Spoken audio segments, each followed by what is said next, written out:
Donald Trump promised a lot. He promised that, first of all, he lied a lot. He said how bad the Biden economy was and continued to be, even though what Biden had to do is rebuild the destruction caused by Donald Trump. But that's what he said. But the guy is fearful because all the numbers are pointing to first of all, we still have horrendous income inequality. Yes. We still have too many rich people making monies on the backs of poor and middle class people. Yes. That's a structural problem within capitalism that has to be resolved when we change our economy to a true free enterprise economy. But based on the standards of our economic system that it is at currently, the economy based on these parameters is great. Again, yes, there are poor people. Yes, there are people are the income inequality is terrible, but we have to solve that problem by electing people who are going to create progressive policies. Biden is a neoliberal, a capitalist, a neoliberal, and he is following the rules. And that's who we elected to do so back then in 2000. His job growths were faster. He brought more manufacturing jobs than Trump. He brought more jobs than Trump. Inflation rate that Trump started and that continued because of COVID, he got that mitigated. Wages are growing up faster, going up faster than it was under Trump. Interest rates are down.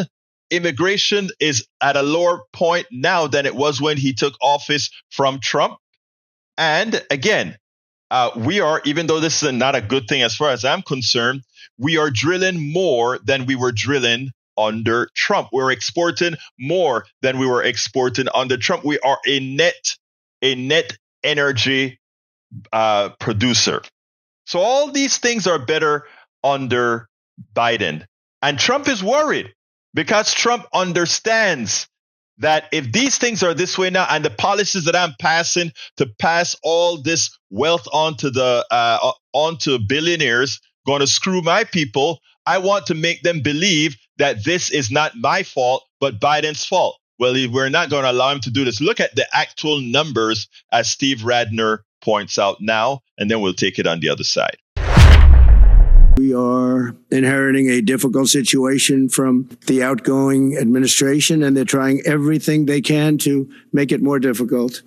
Inflation is continuing to rage, and interest rates are far too high. And I've been disappointed to see the Biden administration's attempt to block the reforms of the American people and that they voted for. President-elect Donald Trump yesterday continuing to suggest he's inheriting a poor economy. Steve Rattner has been looking into this. He says nothing could be further from the truth. We'll start with job growth. How is it? Yeah, Mika, the economy is incredibly strong, as you guys talked about a little bit yesterday. And in fact, Trump is inheriting the opposite of what he says he's inheriting. Jobs is a great place to start. You can see that we've been creating jobs consistently across both the prior Trump administration as well as Obama, of course, with the exception of COVID. But if you exclude COVID from the calculations, under Biden, we've been creating jobs at a rate of about 241,000 jobs per month. Under Trump, it was 180,000. So not only are we creating a lot of jobs, we're creating at a faster rate than Trump 1.0 did.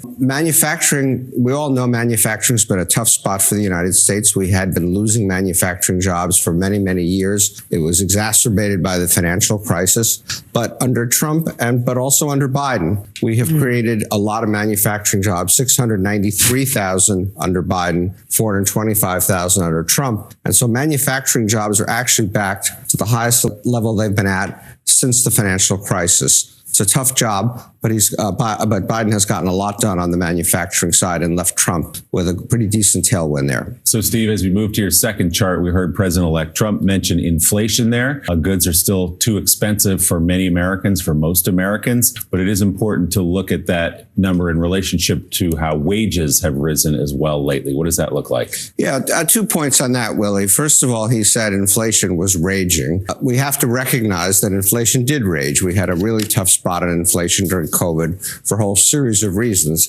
But what maybe Americans don't fully appreciate is how far down it's come. It's come all the way back down to between 2.5% and 3%, depending upon what measure you use, just above the Federal Reserve's target of 2%. Not that far, actually, from where inflation was under Trump. And food prices, grocery prices, which are obviously one of the most important items to everyday Americans, which again did soar in fairness, are now running at about a 1.6%, 1.7% inflation rate. So very, very low inflation in food. So inflation is not raging. So as inflation has come down, that's obviously been good for workers because their pay has been going up, but inflation had been taking a lot of that away from them. It's now the opposite, in fact. So real wages adjusted for inflation, since COVID ended under Biden, have been growing 1.5% a year. That's, again, a pretty good tailwind. It's an even better tailwind than Trump created, where he had 1.3% annual growth in wages. So right now, the American worker is seeing their after inflation paychecks going up by a reasonably significant number. So inflation may have been decisive in the election. Immigration also is very important as we move to your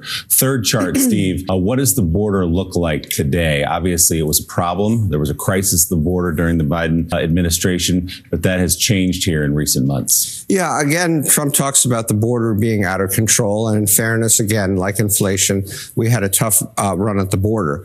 But again, what I think most Americans probably don't appreciate, and certainly Trump does not seem to appreciate, is how far down they've come. This blue area are people who cross between ports of entry, between recognized entry points. The films you see of people going across the Rio Grande River and things of that sort. The green are the people who present themselves at the ports of entry. And you can see again how far it's dropped. And in fact, the blue is all the way down here at about 47,000 a month. And that is a lower number of crossings than we had when Trump left office, when it was running at about 70,000 per month. So the border is actually quite secure at the moment.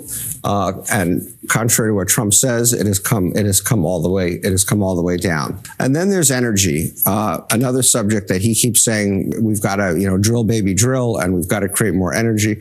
I'm not sure he's aware that we're actually already doing this. And so you can see here, in fact, that our energy production has been hitting records. We brought down our use of coal, so that's a really good thing for the environment. We have at least temporarily replaced it with natural gas and crude oil, record levels of production in our history. And then we have some nuclear, and we have grown renewables. And what also isn't probably not appreciated, and it did start in 2019, but it's accelerated under Biden, is the fact that we have become a net energy exporter. We actually export more energy, mostly in the form of oil, than we import. And so the idea that we're not producing a massive amount of oil and gas and all kinds of energy is also simply